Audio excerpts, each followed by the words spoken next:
Bom, vamos começar então com esse anúncio, foi feito ontem pelo presidente Lula em rede social, da nomeação de Macaé Evaristo para o Ministério dos Direitos Humanos, no lugar do ministro Silvio Almeida, que foi demitido semana passada depois de acusação de assédio sexual que ele nega. Vamos ouvir rapidamente para você comentar, Helene, o que disse já a nova ministra, que deve tomar posse na semana que vem. Ela disse que vai assegurar que as denúncias de assédio envolvendo o antecessor dela serão investigadas, e ela disse ainda que é preciso respeitar os direitos das vítimas. É muito importante que os órgãos responsáveis façam as apurações devidas. E é isso que a gente está aqui encaminhando. Acho que é preciso garantir o direito das pessoas, dos denunciantes, também garantir o amplo e pleno direito de defesa. E uma coisa que é muito importante, que a gente garanta a privacidade e o sigilo sobre os fatos, principalmente daquelas pessoas que foram lesadas. Muito bem. Eliane, como é que você vê essa indicação e o que esperar agora da nova ministra?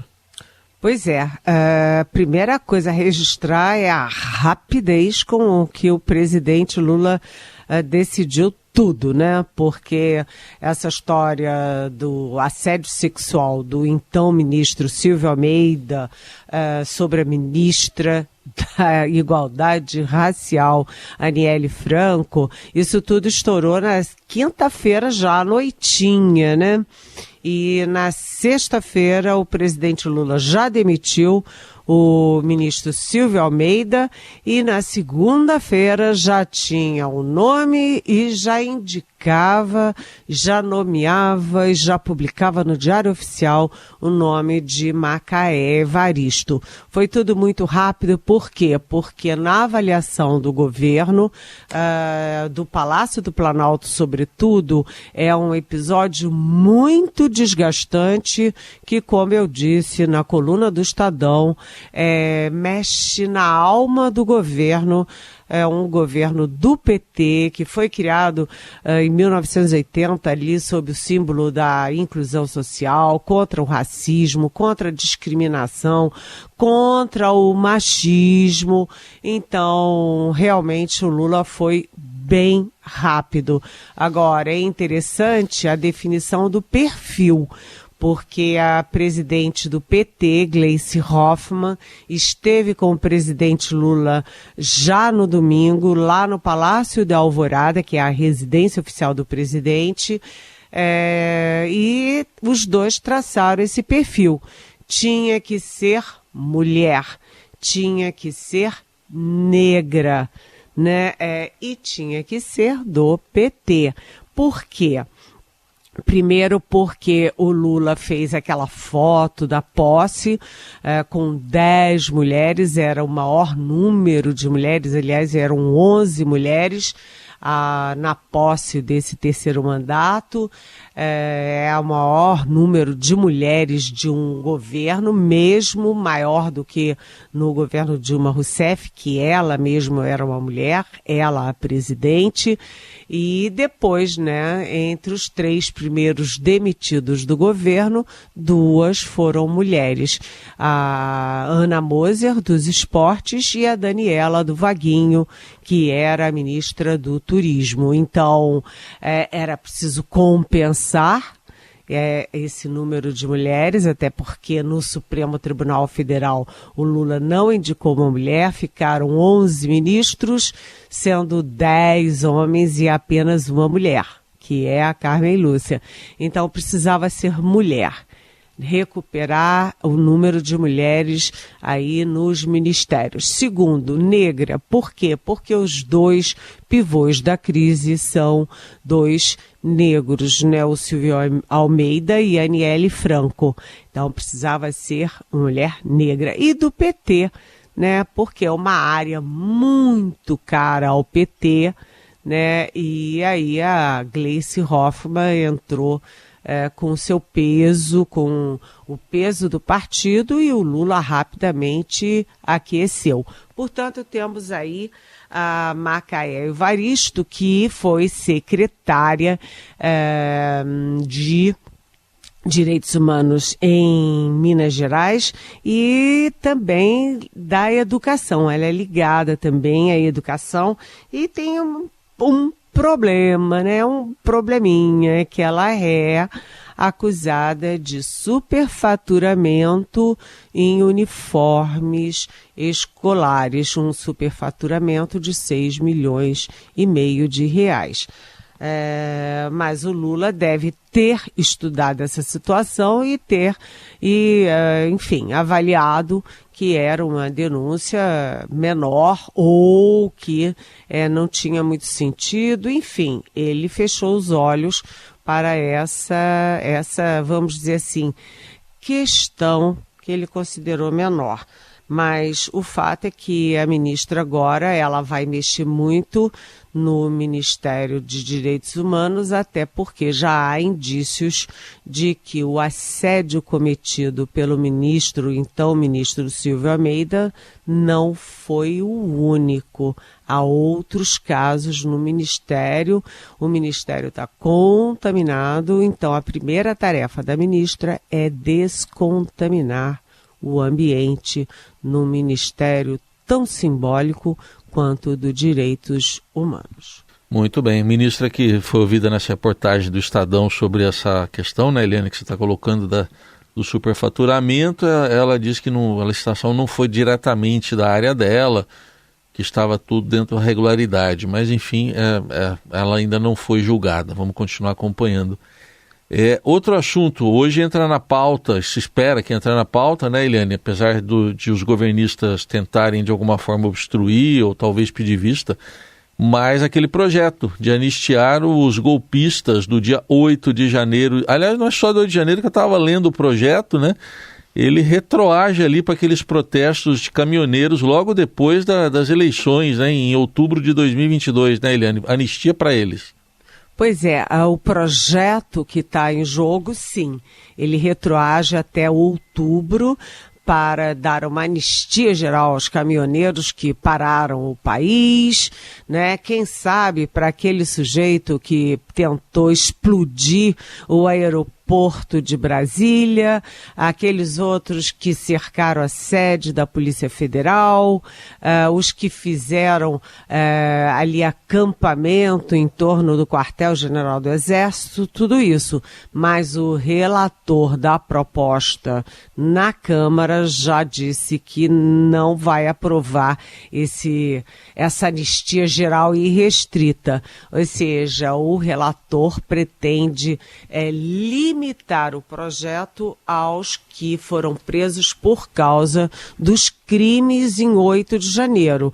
E sim, eu falo crime porque é crime, né? É crime você invadir o Palácio do Planalto, o Senado, a Câmara e o Supremo Tribunal Federal e quebrar tudo, patrimônio da União, patrimônio do povo brasileiro. Isso é coisa de criminoso. E os juristas já questionam esse projeto por inconstitucionalidade. Por quê?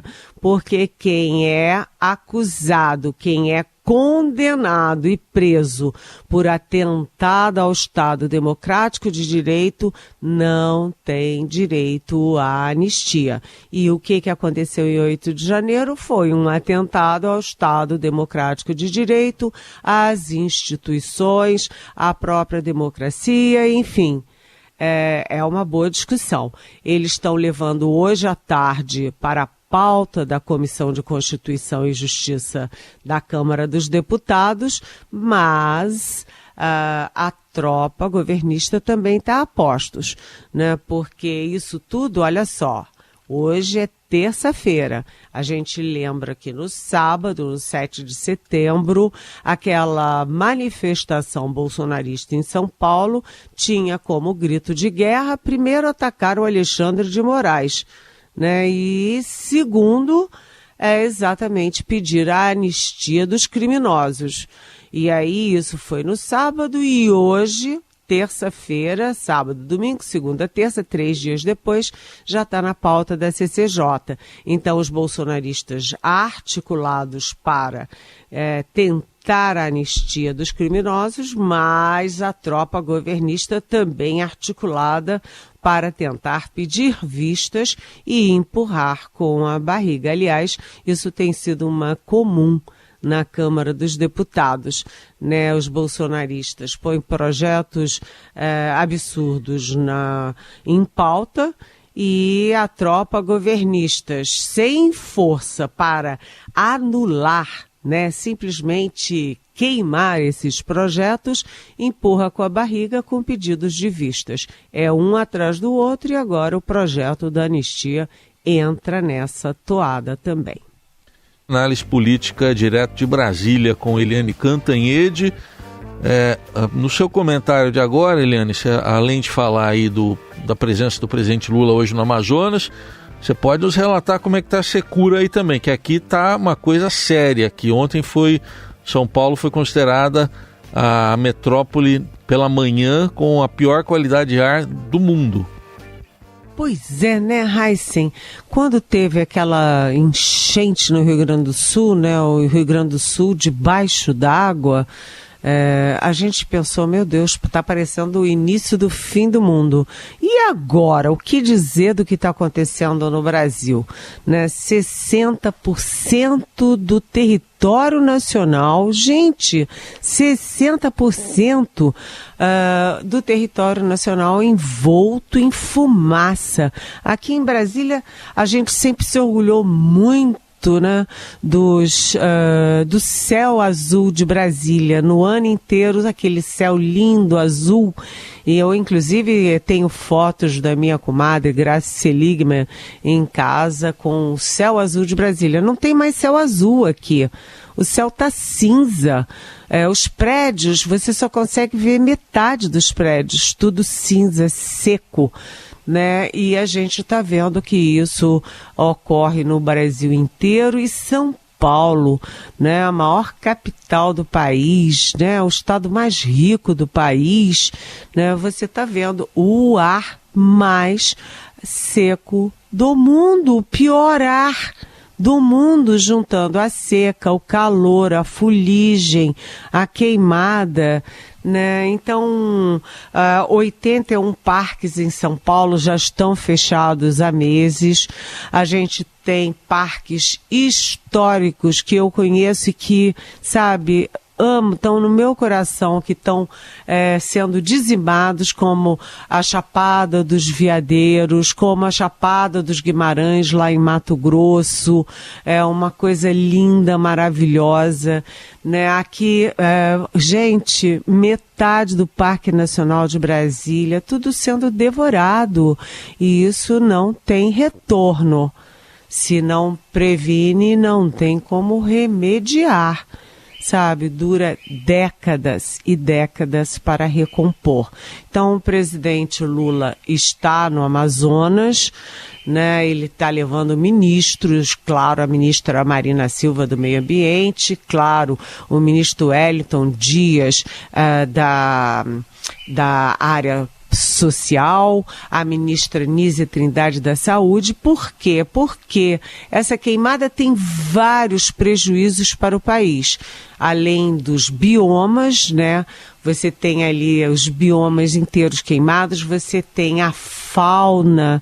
Imagina como os nossos bichinhos estão sendo devorados pelo fogo, e você tem o prejuízo à saúde das pessoas, tem prejuízo à navegação no Amazonas, lembrando que o Amazonas, o meio de transporte fluvial é super importante, estratégico, e você tem também o impacto nos alimentos. Impacto no alimento é perda de alimento para a população local, é também aumento de preços, impacto na inflação e, portanto, impacto nos juros. É um ciclo, sabe assim, vicioso, tremendo. E o mais estranho, viu, Heisen, é que só agora o governo reconhece a situação como crise e vai criar uma força-tarefa de emergência. Sei lá, eu acabei de falar que é melhor prevenir do que remediar. Você criar uma força-tarefa agora, sabe? A primavera começa dia 23 de setembro, isso já era para ter sido feito há meses. Ai, sim. Certamente. Bom, Helene, para a gente fechar, dados que saíram hoje da OCDE, a Organização para a Cooperação e Desenvolvimento Econômico, que reúne os países mais desenvolvidos do mundo, sobre educação, mostrando, como já está estampado aqui hoje no Estadão, o Brasil na contramão dos países mais desenvolvidos no investimento em educação. Estou vendo que os dados vêm de 2015 a 2021, né? Pegando aí os governos Dilma, Temer e Bolsonaro. Pois é, há uma discrepância, uma enorme discrepância na comparação do Brasil com os países economicamente desenvolvidos, né? O Brasil, por exemplo, reduziu investimento em educação entre 2015 e 2021, quando todos os países da OCDE aumentaram investimentos nesse setor tão estratégico, e mais ainda estratégico num país desigual como o Brasil, né? A outra questão, que é uma questão gravíssima, é a questão do salário do professor, né? O salário do professor no Brasil é praticamente a metade da média dos países ricos, né? Então, qual é o estímulo que o professor tem para ser professor, a não ser o de amar a profissão dele? Os professores que eu conheço, né, são todos apaixonados pela profissão, mas só paixão não alimenta ninguém, não alimenta suas famílias, né? É preciso cuidar da remuneração, e não só da remuneração, mas também da preparação e também vamos dizer assim, do acompanhamento, da sofisticação, da qualificação dos professores do Brasil. Nosso futuro, nossas crianças dependem muito disso. É importante a gente lembrar também que esses dados da OCDE casam bem com uma informação anterior de que as escolas particulares de São Paulo pioraram e ficaram fora do top 3 no fundamental. O fundamental, né, Heisen, que é fundamental, não é? Se você sai do fundamental sem base, você já sai atrás comendo poeira. Então, se as escolas particulares saíram do top 3, eu fico imaginando o que está acontecendo com o ensino público, né, daquelas crianças que precisam da escola como fator decisivo para ter alguma chance na vida, né? Certamente.